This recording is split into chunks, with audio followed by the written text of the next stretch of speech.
Chemical का, जिसमें आम सारी दुनिया जैसे खेती करती है। और तीसरा प्लॉट बनाया उन्होंने ऑर्गेनिक का, और चौथा प्लॉट बनाया उन्होंने ऑर्गेनिक प्लस यौगिक का। और यौगिक शब्द कोई नया शब्द नहीं है, यौगिक शब्द का शाब्दिक अर्थ है कि अपने को आत्मा समझ के परमात्मा की याद में जो खेती करेंगे वही शाश्वत यौगिक खेती है। और वो बात हमने देखो बचपन की बात कब काम आई, हमने सन 70 के आसपास 75 76 80 तक देखा, तो बात ये 10 में काम आई। तो जब उन्होंने ये हमारे खेत में प्लॉट बनाए तो उनकी पूरी टीम आती थी, 2-3 डॉक्टर आते थे, उनका ट्रैक्टर होता था, बीज वही लाते थे, खेत बाई वही करते थे। सिर्फ हमने ना उसमें खेती में अपनी भावनाओं का हमारी खेती पे क्या प्रभाव पड़ता है वो बचपन में हमने सुन रखा था कि जब किसान के कहता है ना हमारी खेती को नजर लगी, यानी कि खेती को नजर लगना ये सिद्ध करता है कि खेती हमारी भावना को, हमारी दृष्टि को, हमारी वृत्ति को, हमारी उनको समझती है। तो यही बात मेरे मन में आई, जब ये बुरी चीज को अपनाती है तो ये अच्छी चीज को भी क्यों नहीं अपनाएगी।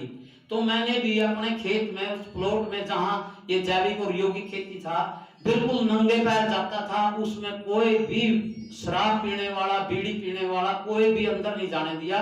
बड़ी भावना से जब हमने ये खेती की, सन 2000 में गेहूं के समय से हमने ये खेती शुरू की थी, तो डॉक्टर सुभाष गिल है वहां पे जो एग्रोनॉमिस्ट के वो साइंटिस्ट हैं, तो उनकी देखरेख में ये सब भी कार्य हुआ था। तो उन्होंने पहले साल तो इसमें बराबर आया, जो कंट्रोल की खेती थी वो सबसे कम हुई, और जो ये केमिकल वाली थी वो भी, और वो यू था C306 देसी गेहूं पे उन्होंने काम किया था। तो यदि हमें ना देसी गेहूं को यदि खाद में भी डाल देना तो भी 30-32 मन से ज्यादा नहीं निकलते। और जो हमने अपने जैसे जब ये खेती शुरू की तो हमारे पास भैंस थी 5-6, हमने सारी भैंस बेच दी, तो देसी बिल्कुल सफेद डांट वाली गाय ले ली 4-5। तो उनके गोमूत्र डालने से और जीवामृत बना के सारा कुछ जैसे इन्हें भाई जी ने बताया, तो ऐसे हमने वो प्रैक्टिकल में किया। तो उसका रिजल्ट ये हुआ कि 3 साल के अंदर जो जैविक प्लस यौगिक खेती थी ना, ये सबसे ज्यादा गुणवत्ता वाली थी और ये ज्यादा भी निकली। और ये 35 मन देसी गेहूं निकले। और SRC 30 बासमती पे उन्होंने रिसर्च किया था, वो 42 मन जीरी निकली, नहीं तो 40 मन से ज्यादा है ना कोई भी हमारे एरिया में नहीं निकलती। यहाँ की कृषि कुदरती खेती या इस तरह की खेती जिसका संबंध कहीं भी जहर से नहीं है, वो खेती जो कि गाय के गोवंश पे आधारित खेती है। आप सभी के घर में पशुपालन होता है, गाय है, गाय भी वो जो कि पहाड़ी और देसी नस्ल की है। इन्हीं जितने भी आदान हैं इनसे जो हमारी कृषि है बनती है। हम जानते हैं गाय का गोबर, जिसे गो जमा वर कहा गया है, यानी कि लक्ष्मी का वरदान जो है वो गोबर को संज्ञा दी गई है। गोबर से आपने देखा होगा जब आप सुबह गाय के पास जाते हैं, गोबर उठाते हैं, हाथ देखना, इतने आपके हाथ किसी बोरोप्लस या किसी भी क्रीम से साफ नहीं होते जितना गोबर से होते हैं। इस बात को आप सभी मानते हैं।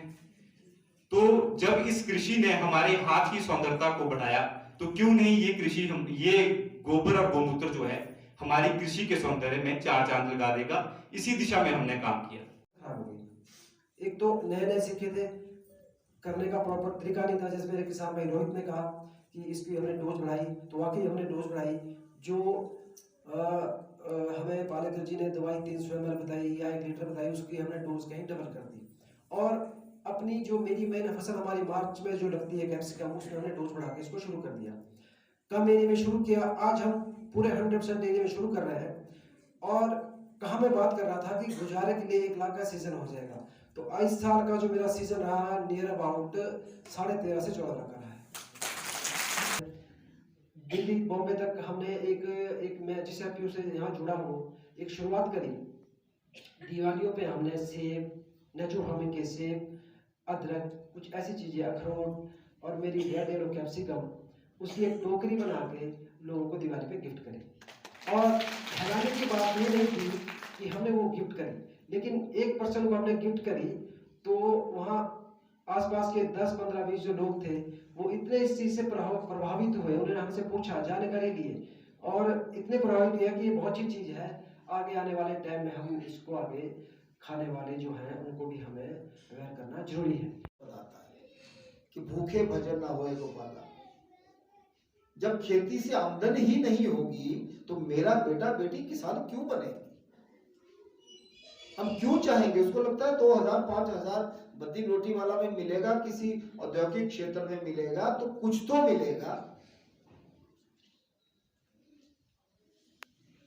परंतु जो उदाहरण हम सबके सामने आया, आदरणीय रोहित जी ने कहा कि देश के प्रख्यात वैज्ञानिक जो बाद में कृषक बने, जिन्होंने जो सीखा उसको करना शुरू किया, से पद्मश्री सुभाष पालेकर, उन्हें 10 साल 12 साल की तपस्या के बाद एक मॉडल हम सबके सामने दिया कि बाजार से कुछ भी नहीं लेना है।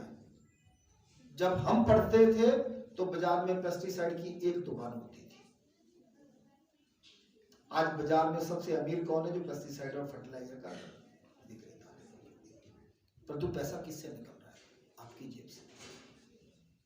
दुनिया की मल्टीनेशनल कंपनीज आज किस पे आधारित है? किसान पर। भारत सरकार ने पिछले वर्ष 1,80,000 करोड़ सिर्फ सब्सिडी दी है, इंडस्ट्री को गई है सिर्फ खातों पर। वो किसके नाम से? किसान के नाम से।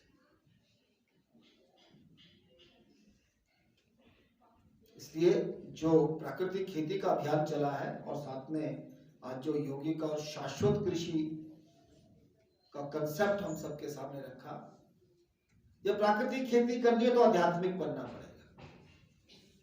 जो प्राकृतिक खेती का मूल है वो सत्य है, सच्चा, सच, ईमानदारी है।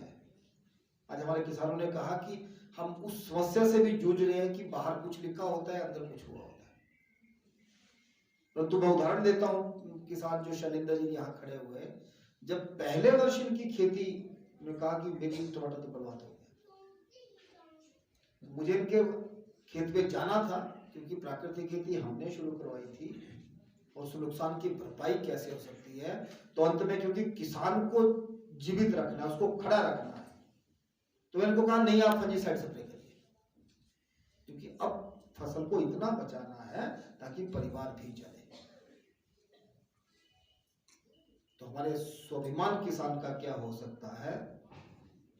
उन्होंने कहा सर अगर मैंने छिड़काव कर दिया तो जो मेरी पिछले 8 महीने की तपस्या है और जो आसपास के क्षेत्रों में मेरी चर्चा है कि ये प्राकृतिक खेती करता है, देसी गाय के गोबर और गोमूत्र का ही छिड़काव और उससे ही आदान बनाता है, उन लोगों में विश्वास टूटेगा। मैं हूं पुनीता मनहास, आपके पसंदीदा और भरोसेमंद चैनल अब तक न्यूज़ चैनल से। अगर आपके पास है कोई खबर या कोई विचार, आप कीजिए हमें नीचे दिए गए नंबर पर संपर्क और हम बनेंगे आपकी आवाज़। प्लीज़ हमारे चैनल को सब्सक्राइब करना मत भूलिए। हम हैं हमेशा आपके साथ।